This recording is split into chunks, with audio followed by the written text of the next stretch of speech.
Bom dia, irmãos. Estaremos meditando nessa manhã no livro de Juízes, capítulo 4, versículos 4 e 5. Essa semana nós comemoramos, na sexta-feira, o Dia Internacional das Mulheres. Parabenizamos, a todas nós. E estivemos aqui numa bonita programação promovida pela MCM, em parceria com a nossa juventude, já fazendo esse trabalho que a irmã Sônia sempre colocou como desejo do coração dela, que é de estar unindo as gerações. E tivemos a oportunidade realmente de estarmos aqui compartilhando essa atividade, e foi uma bênção, ouvir aqui a irmã Joquebede, uma jovem, que foi criança, aqui em nossa igreja, e agora formada como psicóloga, ela esteve aqui nos trazendo uma palavra. E nessa manhã nós estaremos ainda, em homenagem ao Dia Internacional das Mulheres, trazendo a palavra a respeito de uma mulher. É óbvio que o assunto aqui não é somente para as mulheres, mas é também para os homens. Mas eu gostaria que você pegasse, para você, o exemplo dessa mulher, que você, mulher, pegasse para você o exemplo dessa mulher, e vocês, homens, a gente deixa tirar uma casquinha do assunto. Então, sem mais delongas, eu gostaria de estarmos lendo o texto registrado no livro de Juízes. O livro de Juízes foi um livro escrito por Samuel, e é onde ele registra a história, ali dos judeus após a posse da terra prometida. O livro nós saímos ali do Pentateuco, passamos pelo livro de Josué, que foi um livro realmente inspirador, um livro de conquista, de grandes vitórias do povo de Israel, e nós entramos no livro de Juízes, que é um livro que relata muitos fracassos do povo de Israel, muitos fracassos. Nós vamos ver ali em Juízes momentos de crise, O livro, ele é um livro que retrata Israel sofrendo invasões, escravidão, pobreza, uma guerra civil.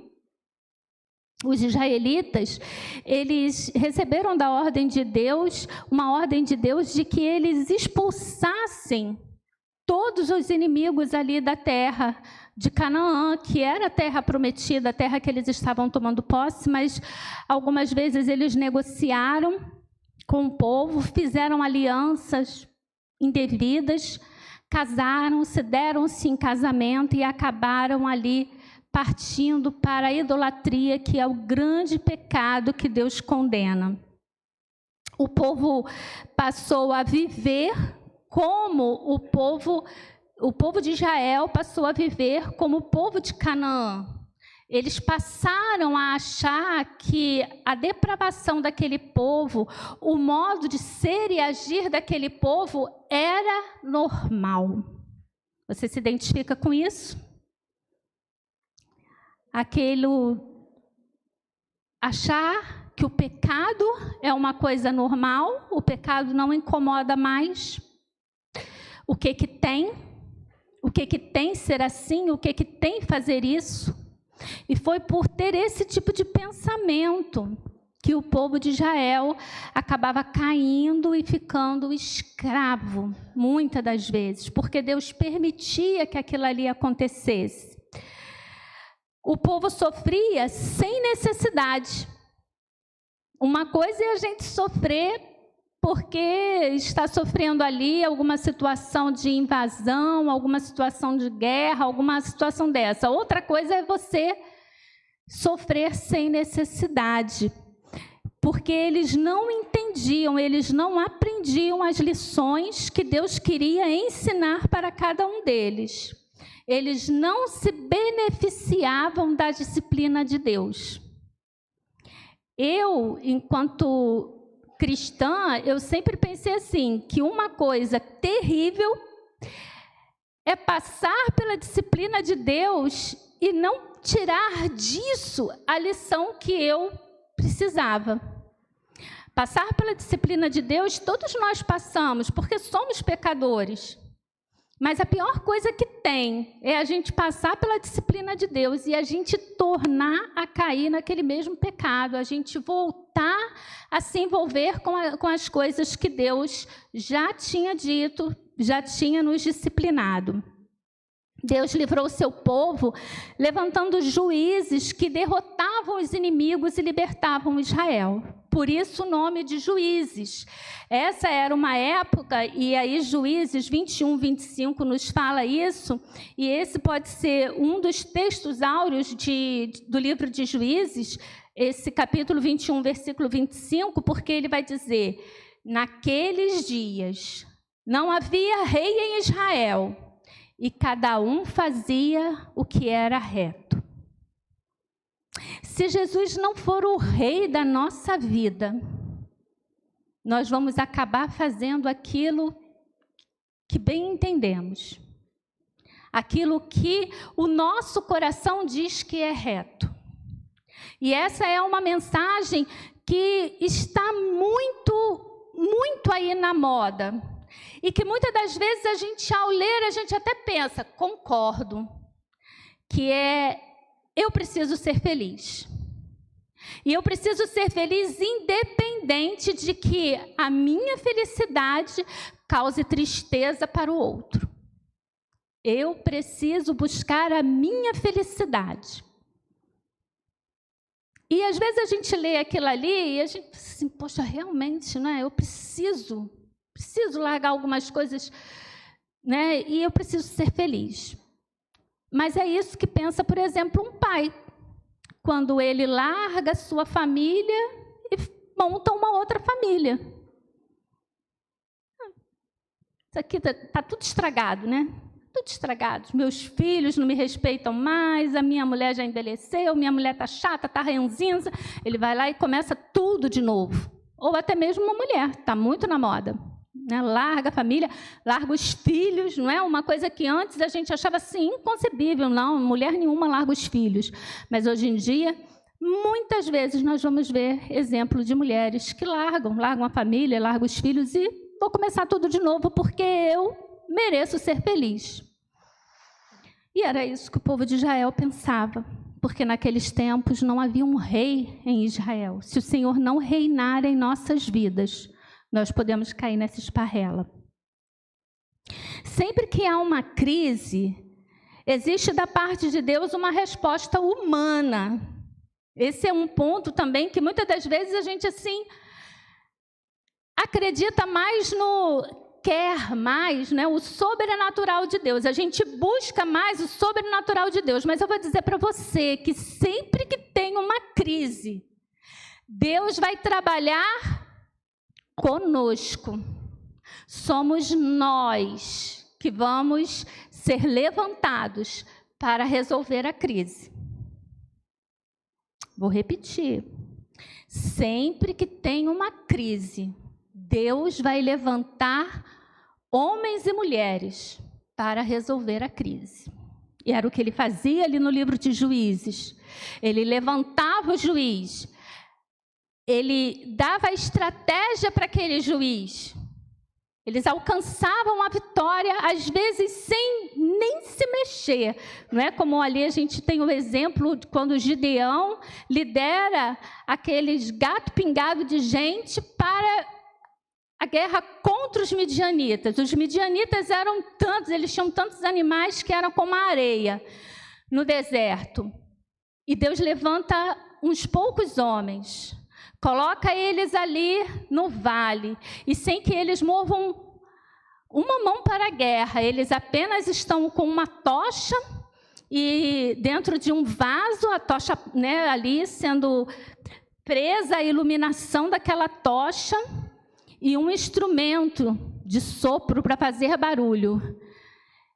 E quando eles recebem o sinal da parte de Deus, eles quebram, não é, o vaso que contém a tocha, então eles iluminam aquele vale e eles tocam o seu instrumento e o povo, os midianitas que estão ali dentro do vale, eles pensam que o povo povo de Israel está chegando, está invadindo, e eles são muitos, e eles no escuro, no medo, eles acabam se matando um ao outro. Então, sem que os israelitas levantem uma espada, Deus faz. Mas primeiro, Deus levantou Gideão. Então, Deus levanta homens e mulheres para poder agir. E o capítulo 4 de Juízes vai falar sobre isso. Só que dessa vez, Deus vai levantar uma mulher. E o texto de Juízes 4, versículos 4 e 5, ele vai dizer o seguinte: Débora, profetiza, mulher de Lapidote, julgava Israel naquele tempo. Ela atendia debaixo da palmeira de Débora, entre Ramá e Betel, na região montanhosa de Efraim. E os filhos de Israel subiam a ela em juízo. Dessa feita, Deus levanta uma mulher. Vamos repetir? Deus vai levantar uma mulher. E aí nós ficamos felizes, porque podemos observar que da parte de Deus, Ele usa homens e Ele usa mulheres para realizar a sua obra. E eu vou dizer para você que nesse tempo, Deus quer nos levantar. Eu vou dizer para você que muitas das vezes Deus usou o homem, nesse momento Ele usou uma mulher, mas Ele sempre usa o ser humano, Ele sempre usa pessoas que se colocam à disposição para serem usadas.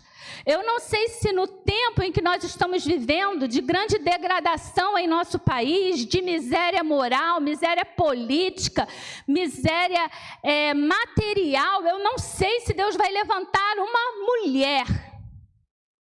Eu não sei quem Deus vai levantar, né? Tá negro o horizonte, mas saiba que Ele vai levantar. Mas uma coisa eu posso dizer para você, que para a crise lá dentro do meu lar, Deus quer me levantar. Para a crise que acontece lá na sua casa, Deus quer te usar. Esse é o tempo que Deus está chamando você para te usar, para começar a resolver as crises do seu lar, da sua escola, do seu trabalho, da sua vizinhança, da sua família. Esse é o nosso tempo. Observem o versículo. Débora, profetiza, mulher de Lapidote, julgava Israel naquele tempo. Aquele era o tempo de Débora, e Deus levantou Débora. Esse é o nosso tempo, e Deus quer nos levantar. Eu estou falando específico para as mulheres, mas homem, pegue isso aí para você também. Deus quer levantar, como diz o nosso pastor, não é? Daniéis, né? Já que estamos falando de Débora, Deus quer levantar Daniel.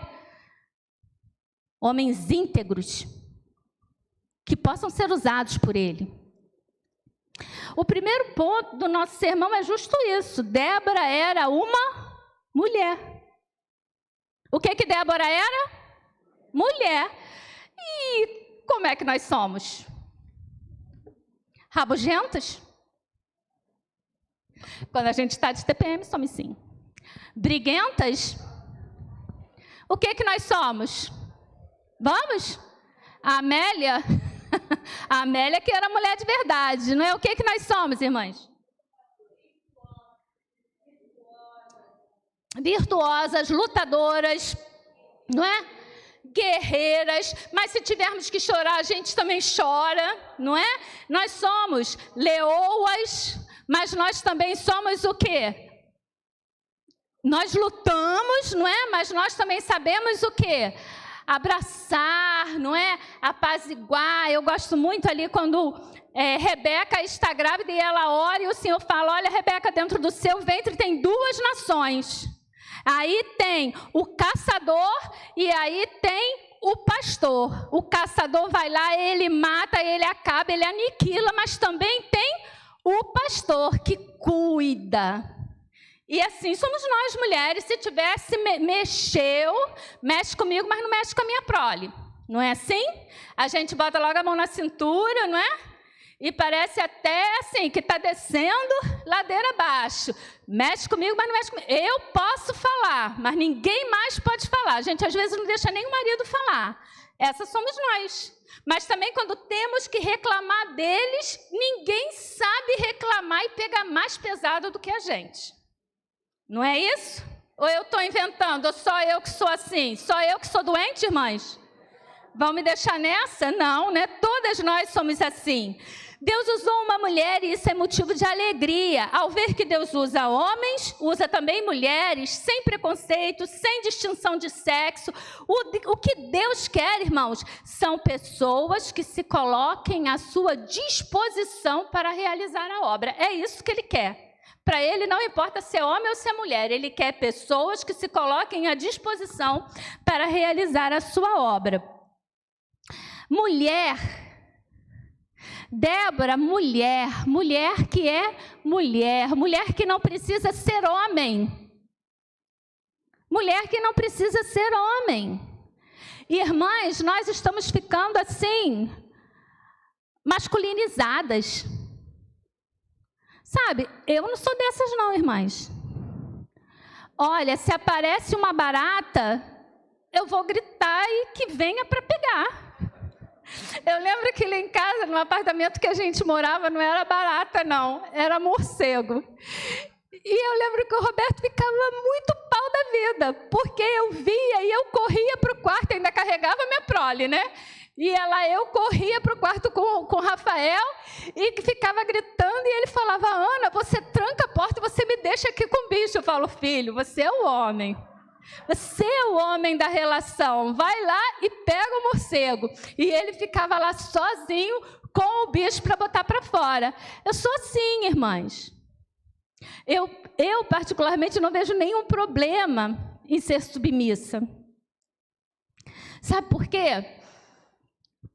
Porque a submissão é muito menos do que amar como a si mesmo, amar como Cristo amou a igreja. Nossa! Vós, mulheres, sejam submissas aos vossos maridos. Vós, homens, amem suas esposas. Olha que Deus não manda a gente amar o marido. Observaram? Ele diz que nós precisamos ser submissas. Vós, maridos, amem suas esposas. Se a sua esposa não está sendo submissa, ela pode não estar se sentindo amada. Já pensou isso? Se ela se sentir amada e cuidada, de repente ela vai sair dessa insubmissão.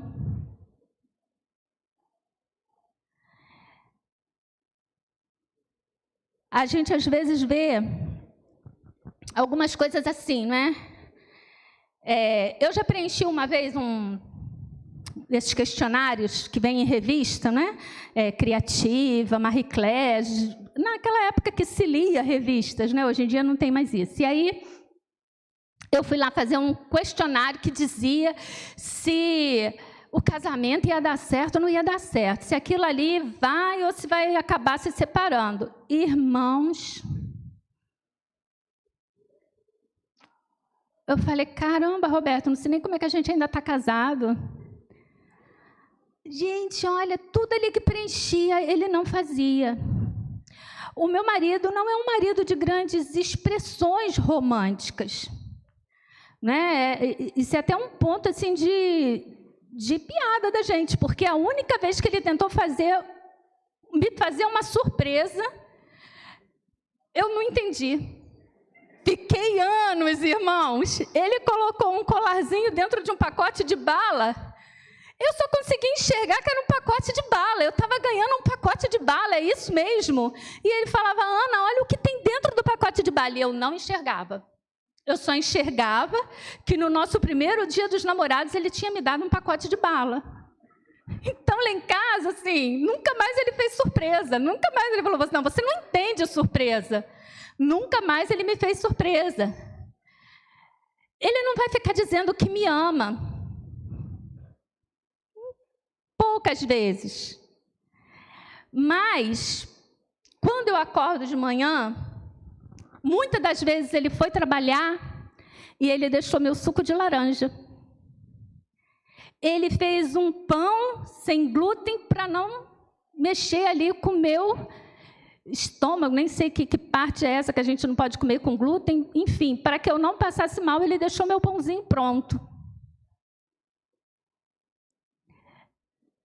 A gente precisa enxergar como mulher, às vezes a gente é muito insatisfeita.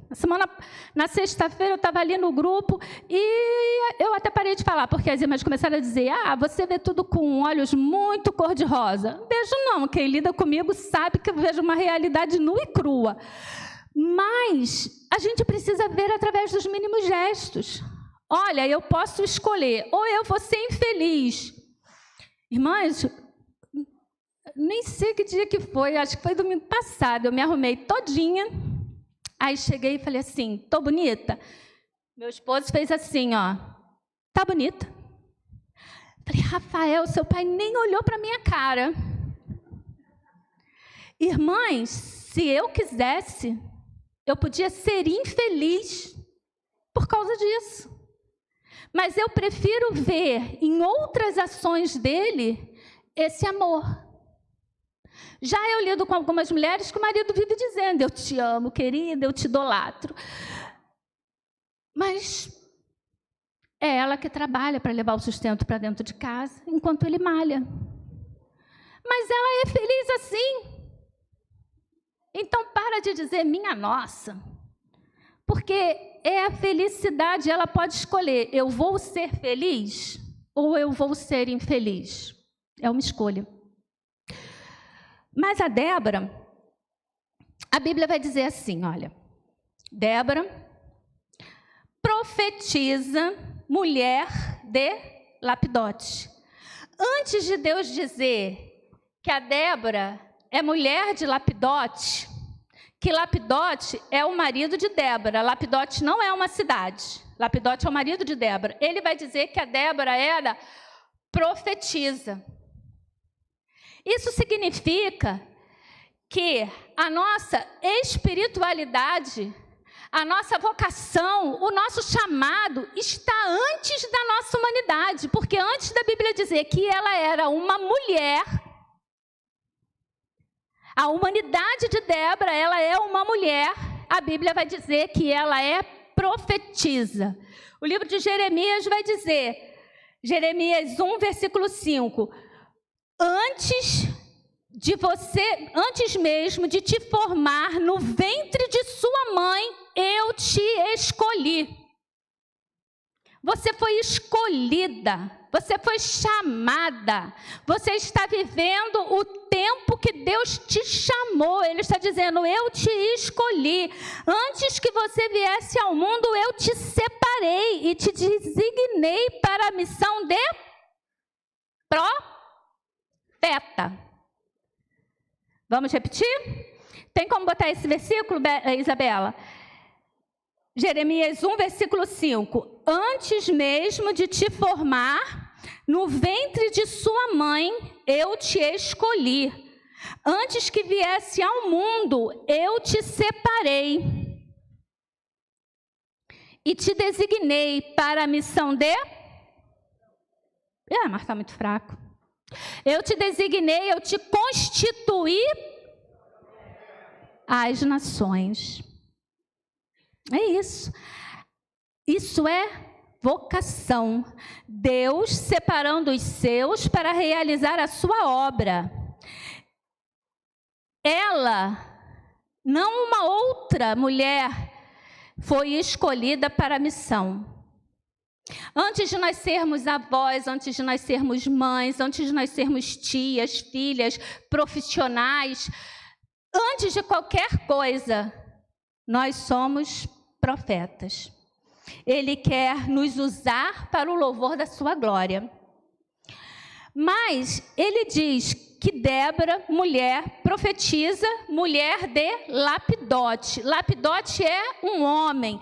E como esposa esposa de Lapidote, a Débora vai ter várias situações. Como esposa de Lapidote, a Bíblia está retratando a humanidade de Débora.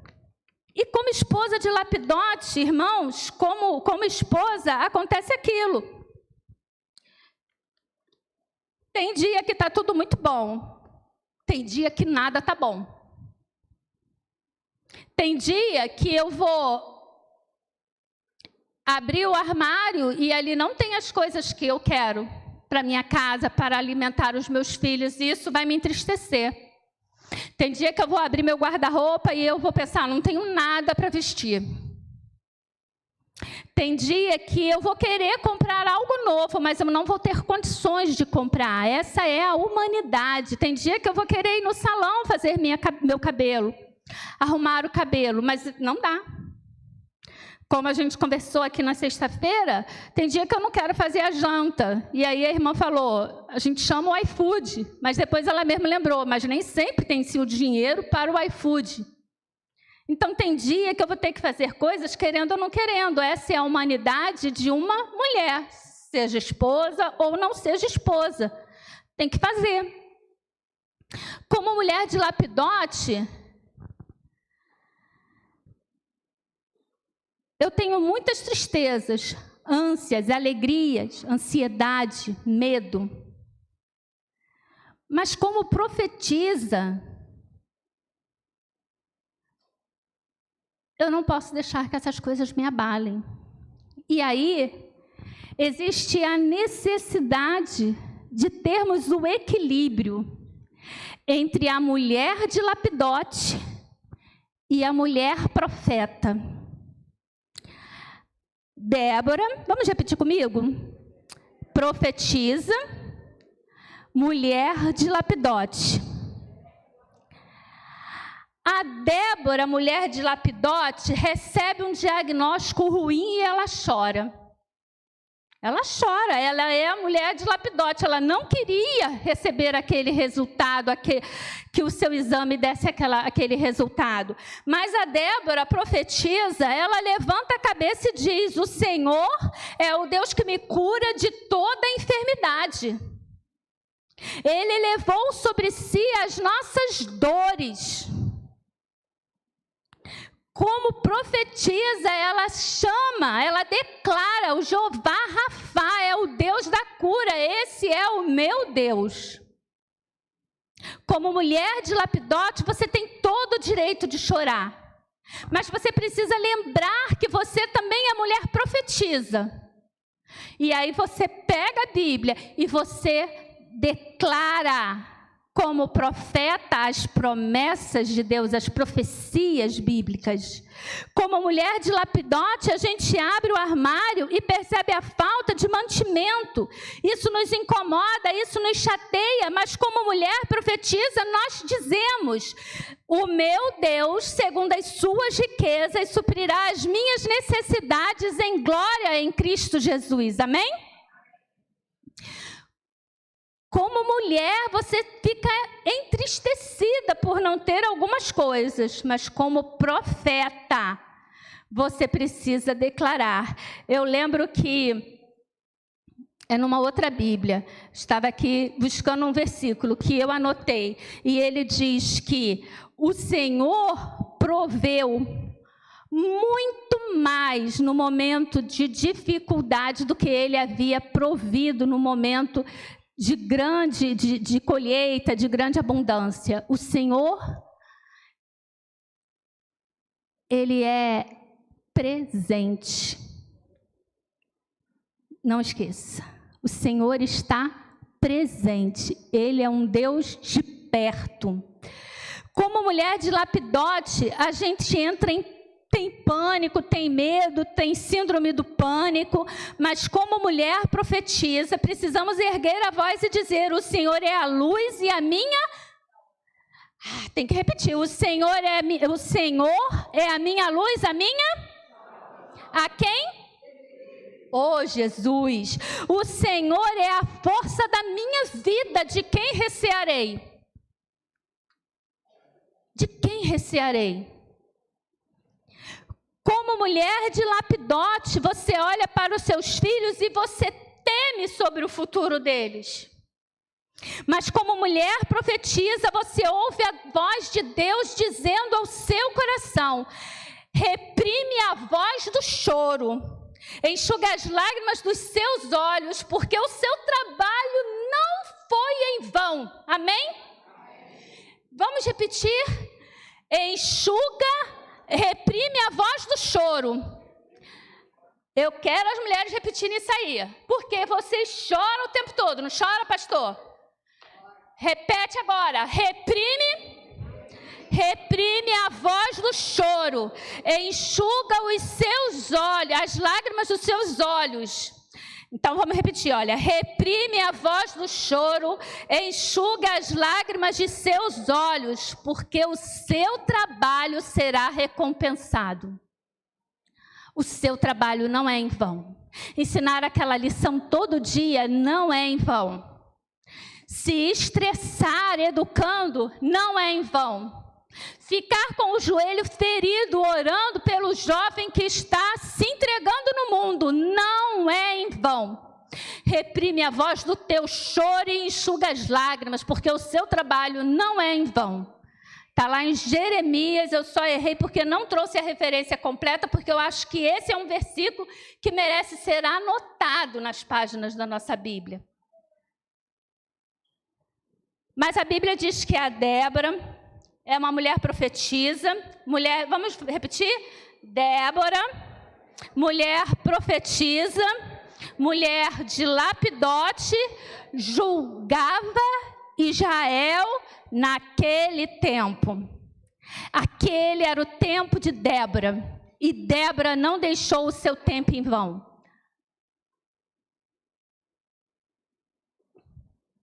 Esse é o tempo de Ana Cláudia. Esse é o tempo de Larissa. Esse é o tempo de Ana Paula. Esse é o tempo das Marianas. Esse é o tempo das Joanas. Esse é o tempo de Maria. Esse é o meu tempo, vamos dizer? Esse é o meu tempo. Você está vivendo o seu tempo. Você não pode deixar que medo, frustrações, angústias te impeçam de viver o seu tempo. Viva o seu tempo, usufrua do seu tempo, erre dentro do seu tempo, faça coisas certas dentro do seu tempo, mas viva. Viva, mulher, saia do seu casulo e viva, porque esse é o seu tempo. Diga para você mesmo: esse é o meu tempo, esse é o tempo de você viver. Porque o tempo, ele passa. O tempo passa. E ele passa muito veloz. E antes que você pense, o seu tempo passa. Você não pode viver o seu tempo pensando que você não é como a sua mãe foi no tempo dela. Você precisa viver o seu tempo dentro das realidades do seu tempo. Você não pode viver o seu tempo tímida com a que veio antes de você. Esse é o seu tempo, é um novo tempo, é um novo momento. E Deus chamou você para viver esse tempo.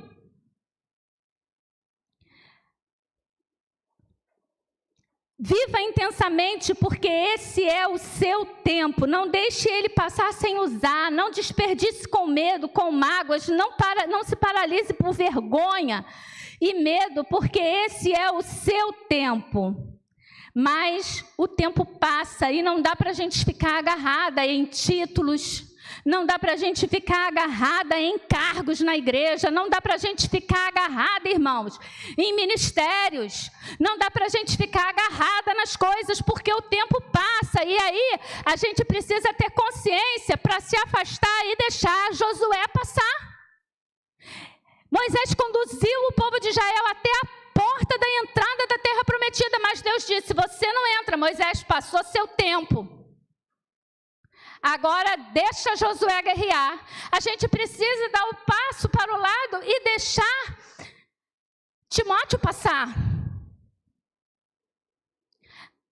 Barnabé deixou Saulo passar, Paulo passar. A gente precisa, irmãs, a gente precisa entender que é o tempo de Deus e não dá para ficar de mimimi, reclamando e com pena e chorosa. Esse é o seu tempo. Você viveu o seu tempo, agora o seu tempo acabou. Você dá espaço para outro entrar.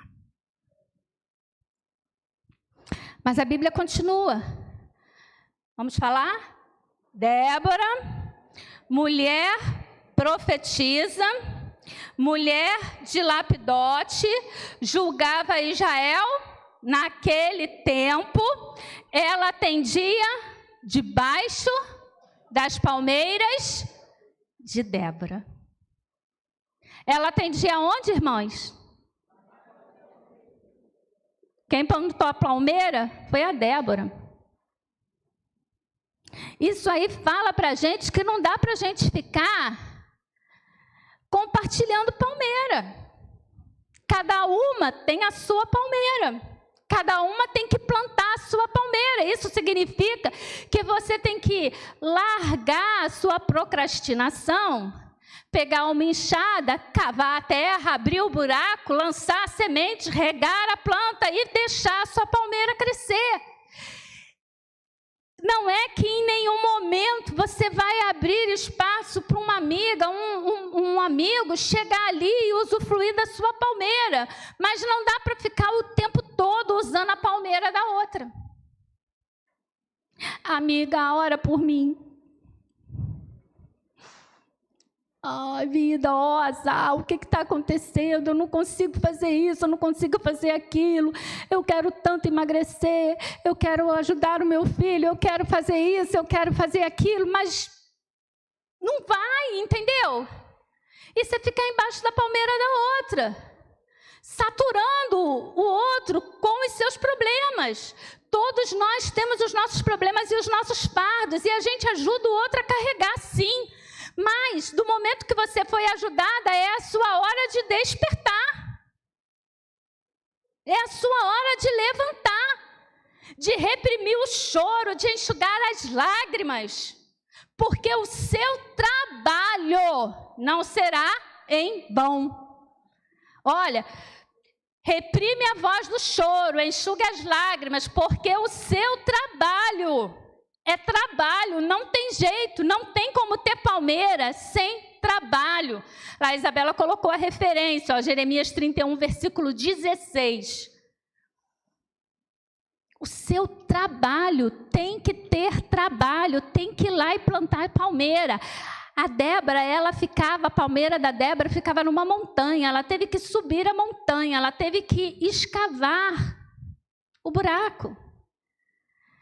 Ela teve que lançar a semente, ela teve que constantemente subir ali para cuidar do seu plantio.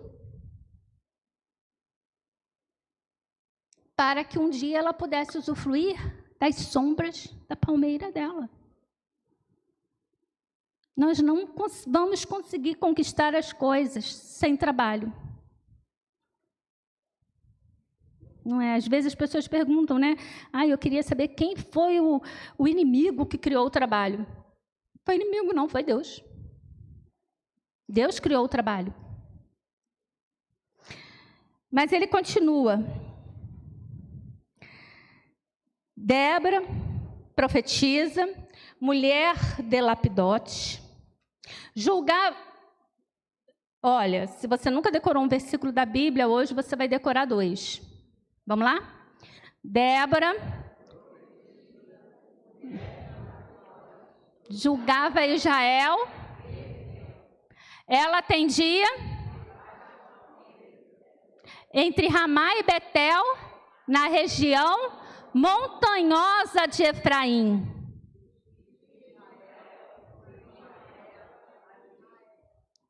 Ela atendia na região montanhosa de Efraim. Oh, aleluia. Porque servimos a um Deus que quer nos colocar no alto. Eu não estou falando em posto, em cargo, em expressões. Ele quer nos colocar no alto. Ele quer nos colocar acima da mediocridade. Quando a gente está embaixo, irmãos, a gente é atacado. A gente ouve tudo. Agora, quando a gente está em cima, o que acontece quando você está dentro de um avião? Você vê tudo o quê? Lá embaixo. E aí tudo fica o quê? Então, quando você está no alto, você vê tudo pequenino. Vamos repetir? Quando você está no alto, você vê tudo pequenininho, pequeno, pequenino. Quando a gente está no alto, a gente vê tudo pequeno. Porque nós, mulheres, se você não é assim, me perdoa, porque eu sou. A gente dá uma dimensão para determinadas coisas, dependendo do dia. A gente dá uma dimensão, irmãos, que misericórdia para esses homens. Às vezes é difícil amar a gente. Uma coisa pequena, uma coisa mínima, não é? Acabou de passar o pano, vem o abençoado e pisa, né? Meu marido tem um sapato que ele é meu inimigo. Vem, pisa e fica a marca no corredor. Eu falo, meu Deus, eu nunca morei numa casa que sujava tanto. Nunca morei, irmãos, numa casa que sujava tanto. Como é que aquele piso ali parece tudo? E eu falo, meu amor, meu filho amado, querido, filho da minha alma, tira o sapato quando entrar dentro de casa. Eles não tiram. E tem dia, irmãs, que para vergonha minha, eu vou fazer disso um inferno, porque eu começo a reclamar. Porque ninguém liga para mim, eu estou aqui igual uma boba, eu passo pano na casa e vocês sujam a casa e que não sei o quê, que não sei o quê. A gente cria uma dimensão. E aí eu lembro de um livro da S. Summer, onde ela diz, se eu posso, tu podes. Ela diz nesse livro que o problema do marido dela era uma meinha. Porque ele chegava em casa, ele sentava na cama, ou seja, ele entrou com os sapatos. Aí ele tirava o sapato, tirava a meia, fazia um bolinho com a meia e jogava a meia como se fosse basquete, ping-pong. Eu não sei o que o santo pensava, mas jogava a bolinha para o canto da casa. E ela disse que chegou a um ponto que a vontade que ela tinha era de desfazer o nozinho e enforcar o maridinho. Essas são as dimensões que a gente cria. E aí, você vai dizer assim, Poliana, mas sabe o que a gente tem que fazer, irmãs? Agradecer a Deus porque temos, falem, que tem mãozinha, que tem pezinho, que se saiu na rua é porque é alguém que está cavando para o sustento do nosso lar. Já viu? Se ele é borracheiro, trabalha com mecânica, chega em casa e quando ele limpa a mão, ele suja a toalha branquinha que a gente acabou de trocar. Aleluia, ele está buscando sustento para o nosso lar. A gente cria dimensões que às vezes a gente cria padrões de perfeição para os nossos filhos, que é difícil para eles alcançarem.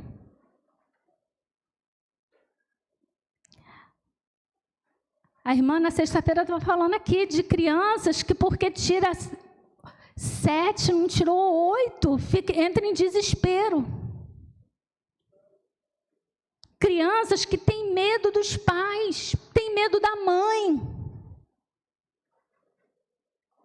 Padrões altos demais que a gente cria. Não dá para alcançar. Ele diz que a Débora, ela julgava Israel, lá entre Betel e Ramá. E eu vou encerrar aqui.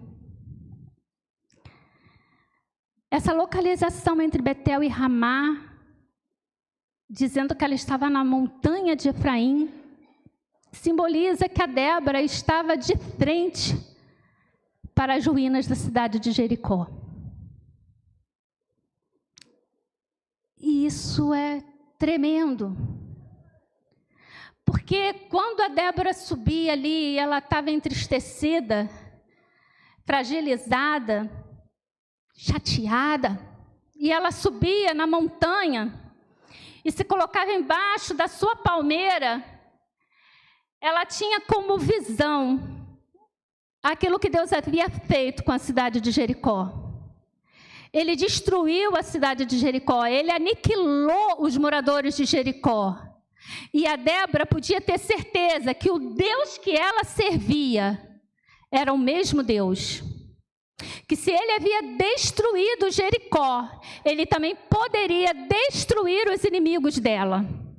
E diante da sua fragilidade, diante da sua tristeza, diante daquilo que a magoava, afligia, paralisava, ela olhava para a realidade e ela falava: o mesmo Deus de ontem é também hoje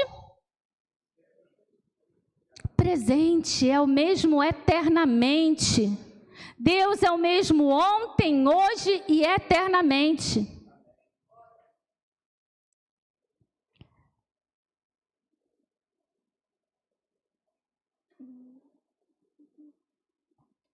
Quando ele destaca essa questão da montanha de Efraim, é muito importante, irmãos, nós aprendermos a ser superior a determinadas coisas, a ver tudo pequeno e a não ouvir aquilo que nos magoa. Porque muitas das vezes nós somos masoquistas, porque nós nos relacionamos com pessoas que não são nossos amigos de verdade. E você precisa tomar cuidado com quem você permite entrar na sua casa, com quem você aceita como amigo, porque nem sempre são. Vamos repetir o versículo? Coloca lá para mim os versículos 4 e 5 e a gente encerra. Repetindo esse versículo. Vamos lá, irmãs? Repitam. Débora.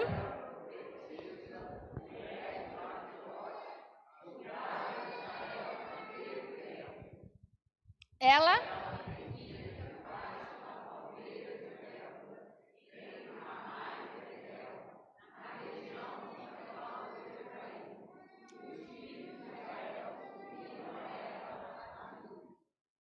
Eles subiam.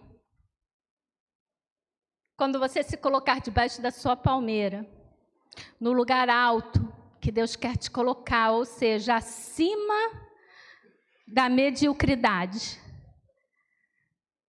Quem tiver que subir, sobe. Porque Deus fará essas pessoas subirem até você. Que o Senhor Deus possa estar nos abençoando. Que Ele possa estar cuidando de cada uma de nós. Que nós possamos ser, irmãs, cada vez mais valorizadas, mais reconhecidas. Que possamos ser realmente aquilo que Deus nos criou para ser. Eu amo ler ali em Gênesis que Deus viu que não era bom Adão viver só. E ele então criou a mulher como adjutora, como alguém que completaria Adão, que traria felicidade para Adão. Irmãs, nós fomos criadas para trazer alegria. Isso é lindo. É lindo, irmãos. Alguém não podia viver sem a nossa presença. Isso é maravilhoso aos nossos olhos. Que você possa permitir que Deus mostre essa realidade para você. E que não haja necessidade de querermos agir como homem, ser como homem. Não. O homem é o homem, a mulher é a mulher. Cada um tem seu papel pré-determinado por Deus. Amém? Pastor.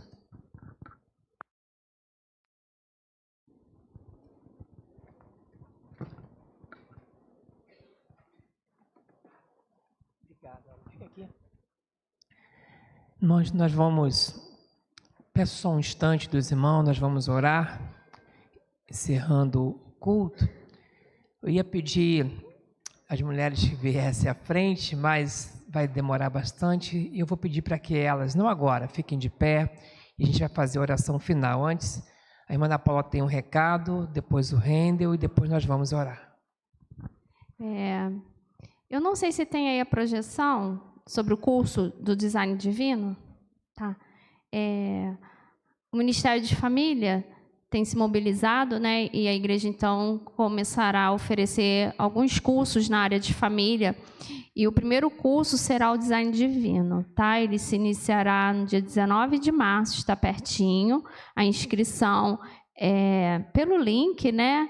Quem quiser participar, são 10 vagas, aliás, são 9, porque eu já me inscrevi, então restam 9, tá bom? Eu já fiz o curso, é um curso, pegando o gancho na palavra da pastora aqui, no finalzinho, né, que resgata justamente a nossa identidade feminina, né? Vai trabalhar muito bem isso nas mulheres. A gente não é homem, né? Nós somos mulheres.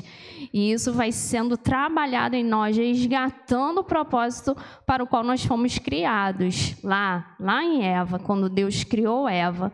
E é um curso assim, bem profundo, trabalha assim, várias questões, e ele funciona como até um devocional, porque cada lição vem devocionais diárias para a gente ir fazendo e sendo edificada.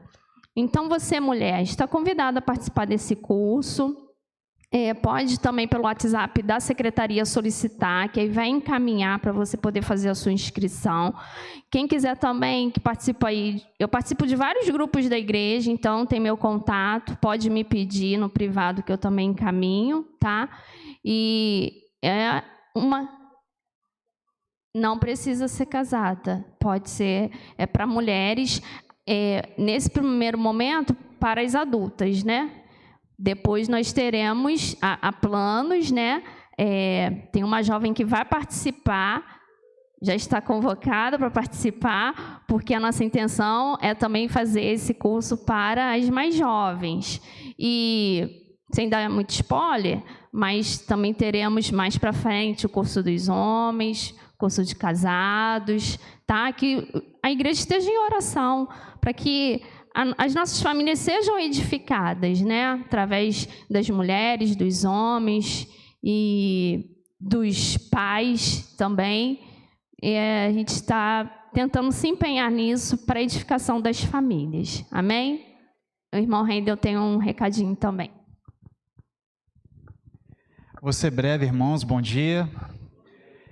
Na verdade, são 2 recadinhos, tá? Eu queria... Na verdade, a irmã Luciana Gabriela estaria aqui dando esse recado, mas o esposo dela teve um problema na perna, tá? Queria que os irmãos, inclusive, estivessem orando por ele, né? Quem já conhece a irmã Luciana Gabriela sabe que ela faz um trabalho, né, com crianças em creches, né? E geralmente no início do ano ela faz com materiais escolares. E na Páscoa ela faz com chocolate. Aí você fala, poxa, Páscoa não é chocolate.